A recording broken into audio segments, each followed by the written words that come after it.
BBC Sounds. Music, radio, podcasts.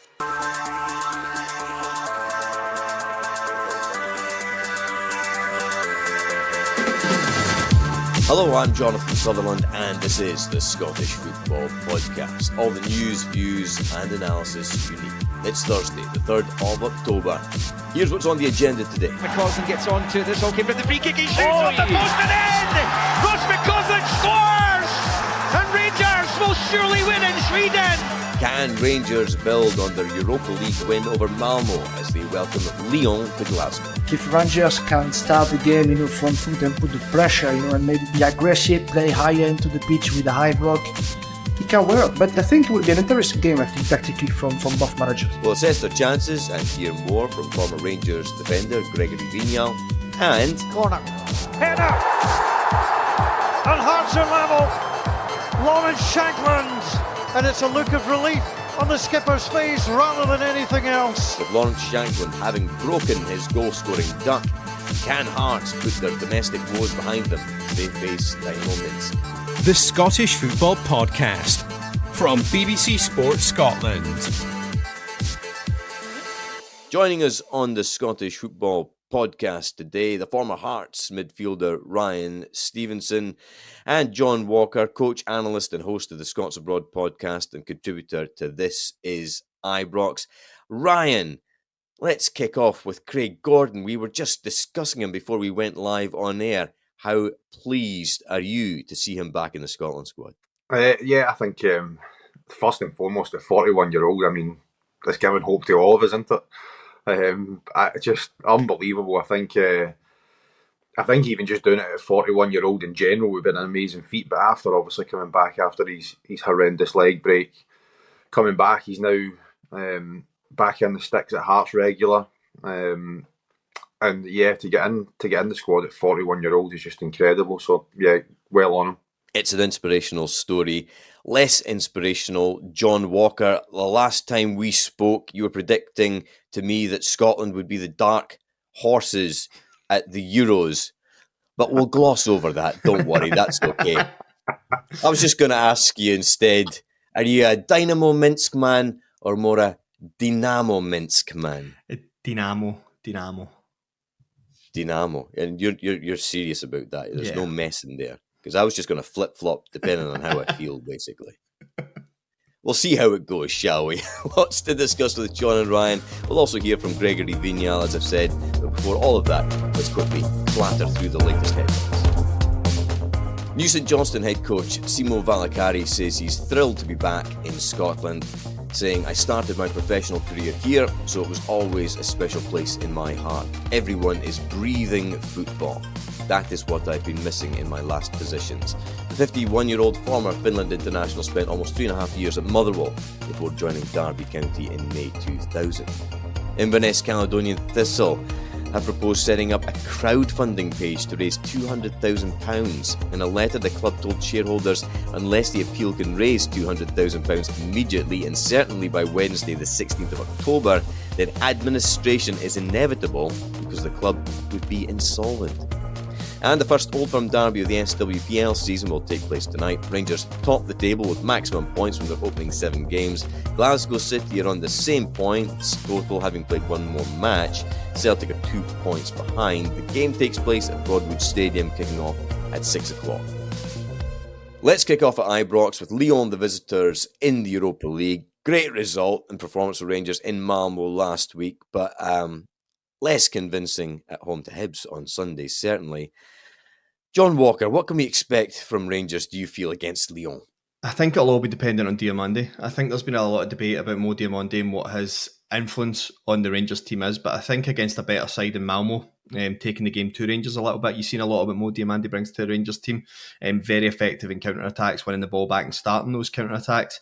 And I think in Hibs you really saw his absence, and I think it was maybe overlooked initially. And now I think fans are starting to see that was a big problem with the Hibs performance, is that we're kind of missing our playmaker, the guy who kind of makes us tick. As for Rangers in the Europa League, I think it's almost a way just now that suits Rangers. I think Rangers are almost becoming a team that are better without the ball, because I do think there's a lot of pressure on the style of play. I think a lot of the SPFL sides can smell blood a little bit and are coming for Rangers and know they can get at them. Whereas what we've seen with Malmo was Malmo kind of controlled a lot of the game at times. And we're very comfortable in our shape and sitting off. And the minute we win the ball back, we've got Bajrami and Cherny, who look like they've actually got a wee bit of pace. And you've got Dessers up front, who, as you see with the Malmo opener, always gives you a chance. Always gives you a chance. So I think Leon tonight almost kind of suits Rangers. How confident would you be for Rangers prospects tonight, Ryan? John mentioned Cyril Dessers there. He's got 7 goals in 11 matches this season, which is decent. There's been 4 clean sheets in a row. Domestically, of course. Well, not domestically, including the Malmo match, I should say, after the defeat by Celtic. How confident are you in terms of Rangers getting something tonight against Lyon? Yeah, I think they can. I think, as John said, I think that playing in Europe probably suits Rangers better just now because they can hit teams on the counter-attack. I don't think there's that pressure from the fans or the crowd where they have to go and dominate games. I think you see that domestically at home. Rangers we always think that Rangers should have 90% of the ball. They should be creating chance after chance, and if they don't, it's the same with Celtic. Then they come under a bit of scrutiny. So I think on the counter attack, I think they look really, really good. I mean, I think I've seen a lot of Rangers games, and I've been to a lot of Rangers games, and sometimes over maybe the last year and a half, I found it really difficult watching them, especially at home. But I enjoyed last Thursday. I really, really did. I thought they were clear in what they were trying to do. I thought they had a game plan. I thought it worked really, really well. I think the only thing that was missing was the fact that they never probably scored 3 or 4 goals. So I think for them in general, they'll be sitting, in their changing room, having chats, doing their all their video analysis, and they'll look at it and just say, look, we really need to, as John said, keep our shape, which they're good at doing. And when we get the chance to hit them on the counter attack, let's do that and let's feed into the crowd. And I'm sure the crowd will back them to the hilt. I mean, there's the European nights at Ibrox are really, really special. So if I was a Rangers player going on last week, I'd be absolutely buzzing to get to this game. I mean, there's been a lot of noise, obviously, Ryan, about Rangers this season for various reasons, off-field stuff as well. In terms of Philippe Clement, and judging from what you're saying, do you feel he's got them on the right track? Yeah, I think so. I think they probably need another 3 or 4 players, key players that can dictate games domestically. I think that, as I said, I think on the break and on the counter attack, I think they look really, really good. I think what they're missing is having players at home in Scotland who can go and control games when teams come and just sit in. And I think that over the next, maybe 2 windows or so, I think that's the key thing that they need to do. They need to get somebody else in that can score goals. And I think they need to get, 2 or 3 good midfield players that can go and control games. But I really, really did enjoyed the game plan last Thursday. I enjoyed the way they played. And I actually sat on the couch and I thought, wow, this is the first time that I've watched Rangers in a long time where I felt at any given time they could go up the park and score. And as I said, I think the only thing that they missed was that they never went and scored 3 or 4. Yeah, I mean, they pressed Malmo quite high up the pitch last week, John. Do you expect similar tonight against Lyon? Yeah, in moments. I think that's exactly what we'll do. I think Lyon's weakness is if you can pin your defence in and turn the ball over high. They've got a lot of good individual attacking players, and that's my concern, is that we don't let them get too much control of the game. But I do think more and more I'm kind of trusting off the back of Malmo, seeing what we're trying to do out of possession. It does make me feel a lot more comfortable. If this had been an away game, I'd be a lot more concerned. Just with Lyon's home form, the home crowd. I think maybe if we can just dig in, get the Ibrox crowd on side, I think if we go for a high press and make them uncomfortable early, we should start to control the game a little bit better. I mean, you look at a lot of the names in this Lyon squad, and we all, think of Lyon as a big French team, and they are. I mean, they had a bad start to the season. I think they lost the first 2 matches of the season. They've come back on form. They beat Olympiacos in their first Europa League match as well, should mention. And you look at the names, Alexander Lacazette, we've got Wilfried Zaha, who's joined on loan as well from Galatasaray, Nemanja Matic, Mikitadze, the Georgian player as well.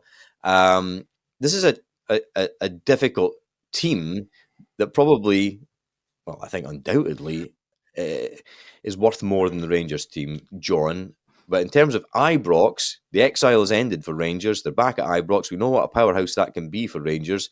You kind of sound quite confident, I have to say. Do you think? Are you going for a Rangers win tonight, or is it going to be a draw, or how do you see it? I think a draw. So Lyon conceded a lot of goals. They've conceded 3 goals to Marseille, Strasbourg, Rennes this season already. A lot of those goals are in transition when they're playing high. They've got Cherki and Namuha on the wings, who are young footballers who are really creative. And if they're left 1v1 with Tavernier and Hefty, I'd be really concerned if we leave a lot of space 1v1. That's where you'll see a lot of their play. You've got Tolisso as well, World Cup winner in 2018. You've got Tagliafico at left back, World Cup winner in 2022. It started the game for Argentina. This is, as much as it's a Lyon side in transition, I do think they're weaker in their back four. Ainsley Maitland-Niles, formerly at Arsenal, will probably play right back for them. There is weaknesses in their back four. Once they get forward, I think the boy Cherki is the one that I've been most impressed with. I knew nothing about him until starting to look at Lyon. As much as Rangers can stop their front three getting on the ball, the better it'll be. But I would be thinking a draw is what Rangers are looking at tonight, unfortunately. What's your prediction, Ryan? We always remember the Europa League final run that Rangers had, and what an incredible atmosphere was created at Ibrox as Rangers swept aside some impressive sides. Think about Borussia Dortmund and RB Leipzig and all the rest of it. What's your prediction tonight? Listen, I think that if Rangers stick to their game plan, they can get something out of the game, whether that's a point or 3 points. I think they're more than capable of getting 3 points. I think European nights are special at Ibrox. So I think the biggest thing for them is not to concede early. I think if they do that, then they will be in trouble because, again, European teams, they go a goal up, they're very, very good at just seeing games out. So I think that the chance, I think that it will be down to concentration, it'll be down to sticking to the game plan, not getting frustrated if they don't have a lot of the ball, which I think they're in that mindset now where they accept that. I hope they just go and do the same again. Listen, it's a bigger step up, there's no doubt about that. Yeah. But I'm really, really keen on sitting and watching the game, and hopefully they can. As I said, they look really good in Europe. They can go and put on a really good performance and they can get something out of the game. But I think they're more than capable of winning it. Just on that, Ryan, I mean, how much of a cautionary note will obviously what happened to Celtic against Borussia Dortmund be for Rangers tonight, given that, Celtic have been rampant domestically, and okay, they smashed Slovan Bratislava as well. Rangers have been doing well domestically as well, and okay, they've beaten Malmo as well, but that 7-1 defeat against Borussia Dortmund, it just goes to show what can happen against really top sides in Europe. Yeah, but I think Celtic got it completely wrong the other night there. I think you have to have a bit of respect when you go away to, Borussia Dortmund and these sort of clubs. You have to have a different game plan than what you have at home. And I don't think Celtic did that. I think Celtic tried to play the same way they did against St Johnstone, against Borussia Dortmund, and they just got completely picked off. I don't think Rangers do that. I think Rangers have a completely different setup. As I said, they look to try and hit teams on the counter-attack. When they win the ball back, they just go. And then as soon as they lose it, they get straight back into shape. I don't think Celtic done that the other night, and they get punished badly. Listen, pretty much all the players would have sat and watched the Champions League. We all do. And if you're a Rangers player, it would be in your mind thinking, we really need to stick to our game plan here, because we know that if we don't, and by the way, it only takes one guy to chink that armour, and they'll find a gap and they'll find a place to put the ball or make a run in behind, and you can find yourself a goal down very, very quickly. And I'm sure the Rangers players will know that, and they'll all make sure that they're on their A game. Well, the former Liverpool and France under-21 defender Gregory Vignal spent a season on loan at Rangers. He also managed the club's women's team. He's been speaking to the Scottish Football Podcast about what his old club can expect from Lyon. It's funny because this week it will be, I don't know if you remember 20 years ago, and Alec McLeish will play Maritimo for the group stage qualification. And I remember this night because I had an assist and I scored the winning goal. So it was a cracking night, and Ibrox was on fire. Well, as you know, it's always a special, opportunity to play Ibrox because of the magnitude of the club, because of the history, the past of this football club. It's always tough to play Rangers at home. So I think I am expecting, a big game. But from my time, it was always, nice, good feeling, and the fans are just wow, unbelievable. The last few games has been good. I think the last game against Malmo was pretty good as well. As McCausland gets on to it, this all came from the free kick. He shoots off the post and in! Ross McCausland scores! And Rangers will surely win in Sweden! But now, on Thursday night it will be a different game against Lyon. From Rangers, I think they have to start, right from the start, put a big pressure. But Lyon will be, I think, a competitive team as well. They will come, with a strong squad. They've got quality players. So I think it could be an open game. Rangers, if the Rangers are winning, it will be good because it will be another 3 points in the bag. But it won't be an easy one, Rangers. They had a new manager, Pierre Sage. Most of the time he likes to play in 4-3-3. And they just signed Velotu from Marseille as well. One extra midfielder, good player. But, with John Textor as well as a big boss, and as chairman, I think he came to Lyon to win the league. So it's not an easy job for the manager, but Lyon is still a massive team in France, and the fans are as well, looking only for the winning team. So, yeah, I think it's difficult start since the beginning of the season regarding the league. I think they've got 8 points on board, or 7, I can't remember exactly, 7 or 8. But players like Tolisso, Lacazette, Cherki came back, now he came back against Marseille. You've got Zaha as well. You got Fofana. So they've got, I think, a really, really good squad with a good player. And I expect him more from Zaha. I think he should destroy most of the time the defenders week in and week out because of the quality, and his style. So that could be a threat for Rangers. I think he might be playing against, I don't know if he will play on the right or on the left, or I don't know if he will be on the bench, but it could be a tough game for Jefte or Tavernier. Davison Sanchez up towards Zaha. Zaha uses his strength down into the ground, and Zaha has equalised. Manchester United never dealt with the threat of Wilfried Zaha, and he scored at Old Trafford against his former club. Defensively, they are not strong like the past. If you are comparing when Gerard was the manager at Lyon, the team was more compact, solid, narrow, and stronger. I think this year, since even last year, it's difficult for Lyon to find the right balance. I think it's difficult maybe for the players to understand the qualification of each role, and so maybe I think if Rangers can start the game, front foot and put the pressure, and maybe be aggressive, play higher into the pitch with a high block, it can work. But I think it will be an interesting game, I think, tactically from both managers. Yeah, and don't forget, because Clément was managing in France as well, Monaco. So he knows exactly the Lyon culture. I think he knows the vision and the way they are playing. I will be at the game for the French team, so hopefully we will see a few goals. If Lyon play and they come in mind to have a goal against Rangers, I think it will be an open game. The Scottish Football Podcast from BBC Sports Scotland. Gregory Vignal there. Let's turn our attention now to the Azerbaijani city of Sumgayit, because that's where at 6:15 tonight Hearts will be taking on Dinamo Minsk in their opening Europa Conference League match. It's being played there and behind closed doors due to UEFA rules that mean matches aren't allowed to be hosted in Belarus due to their country allowing Russia to invade areas of Ukraine from their territory. Ryan, how will that affect the players? It's a long trip for starters. Listen, the situation Hearts are in right now, it doesn't matter if there's 10 fans in there, 10,000, 100,000. Hearts just somehow need to muster a win. And they need to muster a win quickly, because every single game that's passing that they're not picking up, and it's not even a draw now, that they can't pick up 3 points, it is getting worse and worse and worse. So it's a massive night. Obviously, a 1-1 draw with Ross County on Saturday. Were there enough signs of positivity there that give you hope for tonight, Ryan? Not really. Fair enough. I think they had a couple of chances, which if they'd taken it might have been different, but every team has chances in games. I think to come away with a 96th or 97th minute equaliser against Ross County, drawn 1-1 at home, is not where we need to be. That's no disrespect to Ross County.